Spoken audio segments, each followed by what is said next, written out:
Metric space के आज इस लेक्चर में आज हम द रियल नंबर सिस्टम के बारे में पढ़ेंगे। तो जो रियल नंबर सिस्टम के बारे में बात करें तो जो थ्योरी ऑफ नंबर्स होती है उसको गणित में क्वीन कहा जाता है, या मतलब गणित की जो रानी है वो थ्योरी ऑफ नंबर्स होता है। तो वास्तविक विश्लेषण के लिए दो विधियाँ काम में ली जाती हैं। तो एक तो सबसे पहले परंपरागत विधि थी और दूसरी एक्जोमेट्रिक मेथड, अभिगृहीय विधि। तो सबसे पहले परंपरागत विधि के बारे में बात करें तो इस विधि में प्राकृत संख्याओं के समुच्चय n को उसके क्रमिक विस्तार, पूर्णांकों के समुच्चय i, z और परमेय संख्या q तथा वास्तविक संख्याओं में विस्तारित किया गया।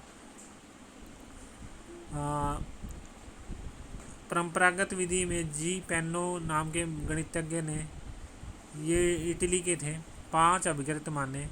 तो पिनो अभिगृत के जो 5 नियम दिए उन्होंने दिए, तो सबसे पहले P1 नियम दिया उन्होंने।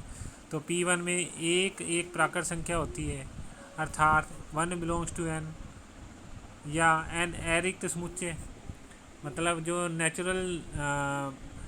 नेचुरल सेट है, प्राकृत संख्याओं का समुच्चय है, उसमें एक उससे संबंधित होता है। और जो दूसरा नियम इन्होंने दिया, प्रत्येक n बिलोंग्स टू n के लिए एकल प्राकृत संख्या n पॉजिटिव विद्यमान होती है, जो n का प्रवृत्ति कहलाता है, या एक अंतरक्षेपीय प्रतिचित्रण n tends to n plus परिभाषित है।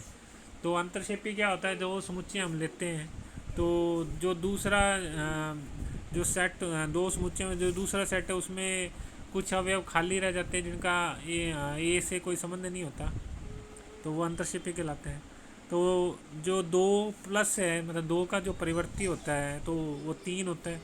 इसी तरह से 4 का परिवर्ती 4 प्लस तो इजिकल टू 5, और 3 का परिवर्ती तो 3 का परिवर्ती 4 होता है और 4 का परिवर्ती वो 5 है, तो 3 के परिवर्ती का परिवर्ती 5 होता है।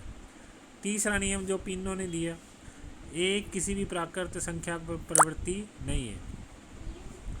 चौथे नियम में इन्होंने कहा कि यदि समान परिवर्ती वाले दो प्राकृत संख्याएं समरूप होती हैं, अर्थात m positive is equal to n positive, मतलब m का परिवर्ती अगर n के परिवर्ती के बराबर है तो m और n आपस में बराबर होगा।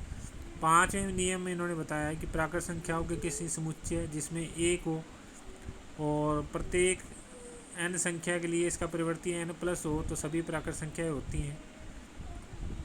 तो ये पिनो ने परंपरागत विधि में 5 नियम लिए।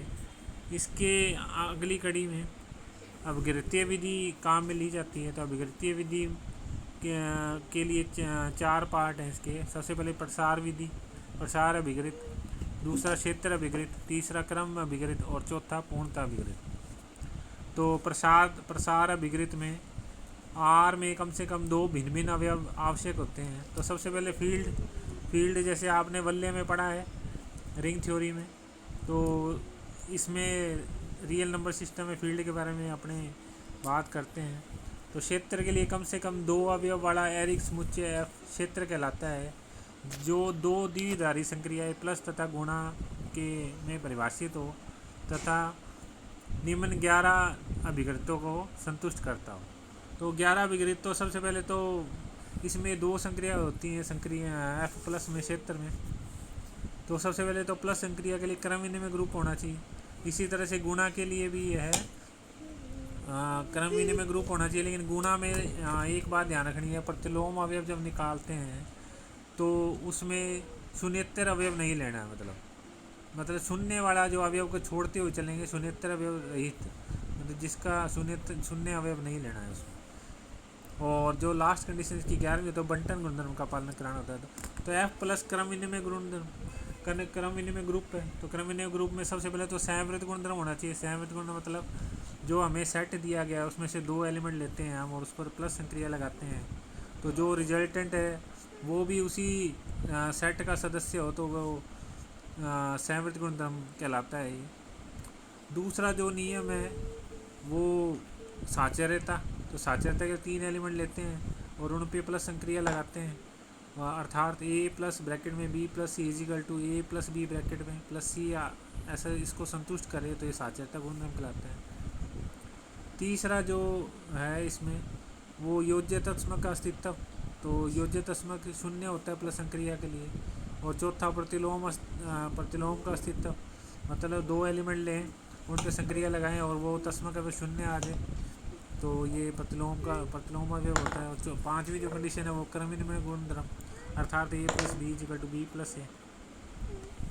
अब गुणा संक्रिया के लिए भी क्रमनिर्णय गुणधर्म होना चाहिए, मतलब इसमें एक बात ध्यान रखें, प्रतिलोम के लिए शून्य अवयव नहीं होना चाहिए, शून्य अवयव नहीं लेना प्रतिलोम अवयव में। तो सबसे पहले तो सैमवर्ती गुणधर्म, तो गुणा संक्रिया के लिए जो हमें सेट दिया गया है वो सैमवर्ती गुणधर्म का पालन करना चाहिए, मतलब दो एलिमेंट लें और जो रिजल्टेंट है उसी समुच्चय का अवयव हो, तो ये सैमवर्ती गुणधर्म कहलाएगा गुणा संक्रिया के लिए। इसी प्रकार एसोसिएटिविटी, ए डॉट ब्रैकेट में B dot C equal to A dot B bracket में डॉट सी। और गुणा का प्रतिलोम एक होता है, और प्रतिलोम का अस्तित्व जो अवयव लेंगे वो शून्य नहीं होना चाहिए, is not equal to zero for all B belongs to F. तो A dot B is equal to B dot A, और वो कितना आना चाहिए, तस्मक अवयव एक आना चाहिए। पांचवी कंडीशन इसकी कम्यूटेटिव, तो A dot B is equal to B dot A. और लास्ट जो 11वां नियम है बंटनता गुणधर्म, तो ए डॉट ब्रैकेट में बी प्लस सी, इसमें दोनों संक्रिया साथ चलती हैं, तो A dot B plus A dot C, ये लेफ्ट डिस्ट्रीब्यूशन ला। इसी प्रकार B plus C dot A is equal to B dot A plus C dot A right distribution law कहलाता है। तो क्षेत्र के जो उदाहरण है वो ब्रैकेट में क्यू प्लस डॉट, तो क्षेत्र में दो संक्रिया साथ चलती हैं, प्लस और गुणा।